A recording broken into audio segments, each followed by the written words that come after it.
চলো বন্ধুরা, রান্না আমার হয়ে গেল। আজকে কি করলাম জানো? আজকে একটু উচ্ছে চচ্চড়ি করেছি।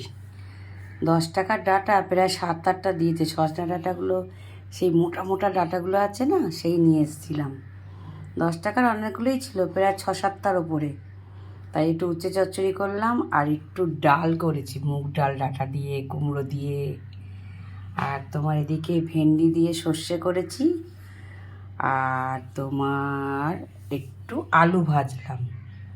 আর এদিকে বিউলির ডাল বেটে রেখেছি, বড়াটা করব গরম গরম। চলো, এই করেছি। তারপর বাসু মার্কেটে গেছে। মোটামুটি কাজ আমার হয়ে গেছে, ঘরপর গোছানো হয়ে গেছে।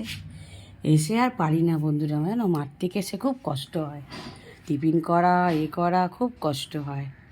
চলো আবার বড়াটা ভাজবো, তোমার দাদা আসুক।